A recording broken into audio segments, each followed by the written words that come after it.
Bonjour à tous et bienvenue dans votre émission Itinéraire Entreprise diffusée sur Le Figaro. Aujourd'hui, j'ai le plaisir de recevoir en plateau Anne-Laure Paulet. Bienvenue, vous êtes chargée de relations entreprises chez Sensei France et vous êtes accompagnée de David Depay qui est cofondateur de Sensei France, qui est un organisme de formation consacré au retour à l'emploi par le biais notamment de la formation et des bilans de compétences. Merci à tous les deux d'être présents au plateau aujourd'hui. On va commencer avec vous, Madame Paulet. Nous avons assisté, on le sait, ces dernières années à une hausse assez considérable du nombre de reconversions. Quels sont les enseignements que vous en avez tirés ? Effectivement, et notamment avec le Covid et les confinements successifs, eh bien, beaucoup de personnes se sont retrouvées chez elles et ont fait le point sur leur situation professionnelle. Alors, il y en a beaucoup qui se sont lancés dans une reconversion et d'autres dans de la formation, pardon. Et pour autant, elles ne sont pas forcément fait un projet professionnel. Donc, il y en a beaucoup qui se sont lancés, mais qui n'ont pas forcément su comment s'y prendre pour révéler leur plein potentiel. Et justement, même s'il y a une prise de conscience qui est en train de se mettre en place, il n'est pas encore forcément naturel pour tout le monde, justement, de se tourner vers des professionnels et de se faire aider. Est-ce qu'aujourd'hui, vous diriez qu'on a besoin d'un coach professionnel autant qu'on aurait besoin d'un coach sportif ? Ouais, c'est exactement ça. Moi, j'aime beaucoup cette analogie. Pourquoi ? Parce que des fois, on a une prise de conscience au niveau de la santé, peut-être au niveau du poids. On se dit, allez, ce serait peut-être bien que je perde 2-3 kilos. Mais cette prise de conscience, est-ce qu'elle suffit ? Des fois, on a des beaux objectifs. Mais si on est tout seul, rapidement se faire rattraper par notre quotidien. Et si on n'a personne pour nous bousculer, nous aider, très vite, on lâche l'affaire. Et finalement, ça, on en a bien conscience maintenant. Et on se fait aider souvent quand on en a besoin pour un coach sportif. Et aujourd'hui, finalement, pour le travail, on ne prend pas le temps de le faire. Ou pour son projet professionnel, on ne prend pas le temps de le faire. Alors que pourtant, on passe les 3/4 de notre vie au travail. Donc du coup, c'est là qu'on aurait besoin de quelqu'un qui vraiment nous aide à faire le point, nous aide à apprendre à mieux nous connaître peut-être, ou nous aide à monter en compétences, mais surtout nous suivre dans la durée, ou au moins sur le temps d'un projet pour nous aider à atteindre nos objectifs. Et justement, vous êtes ce quelqu'un. Comment est-ce qu'aujourd'hui vous accompagnez ceux qui sont dans cette démarche-là de reconversion ? Comment vous les aidez à définir leur projet professionnel ?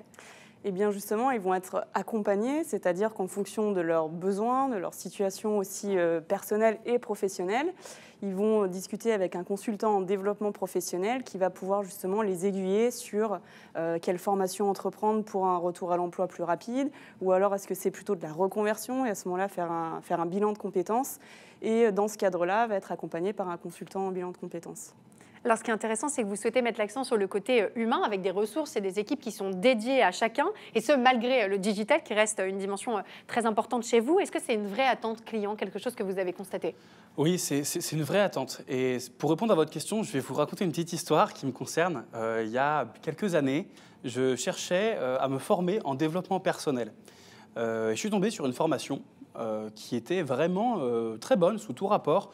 En fait, c'était une petite application sur le téléphone et on était challengés. Enfin, vraiment, il y avait tout pour réussir. Et l'application était vraiment super ergonomique pour l'expérience utilisateur. On peut se dire, il y a tout ce qu'il faut. Je me suis connecté dessus, j'ai fait 20 minutes. Et je ne me suis plus jamais reconnecté dessus. Je n'ai même pas terminé cette formation. En fait, quand, il y a quelques années, du coup, on a commencé à monter nos parcours Sensei, nos parcours de formation et d'accompagnement, je me suis souvenu de cette histoire et je me suis dit, qu'est-ce qui aurait fait que j'aurais pu terminer cette formation ? Et là, je me suis dit, si quelqu'un avait pris la peine de m'appeler quelques jours après mon achat et m'avait dit, Monsieur Depay, vous n'êtes pas connecté depuis 3-4 jours, une semaine, est-ce que tout se passe bien ? Est-ce qu'il y a quelque chose qui ne va pas ? Vous avez du mal ? Vous voulez peut-être que je vous aide, qu'on se fixe des objectifs ensemble et on refait un point dans une semaine ? Je pense que ça aurait vraiment changé la donne et j'aurais certainement terminé cette formation. Et là, je me suis dit non, il faut vraiment qu'on puisse accompagner les gens parce qu'on ne parle pas juste d'une petite formation sur un téléphone. Là, on parle d'un vrai projet professionnel. Et là, le rapport humain, il est irremplaçable.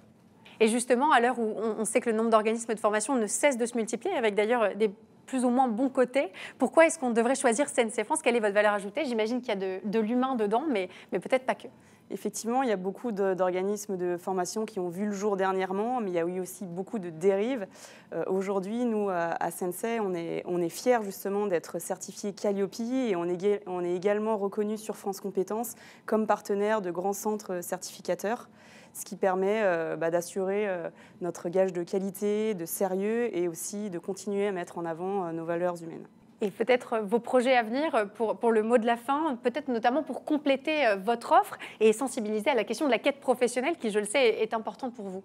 Oui, alors déjà, il y a un premier projet qui est un projet d'envergure qui va arriver là, sur l'année 2022, c'est l'ISO 9001. Alors l'ISO 9001, c'est une accréditation de qualité, on va dire l'exercice suprême de la qualité pour une entreprise.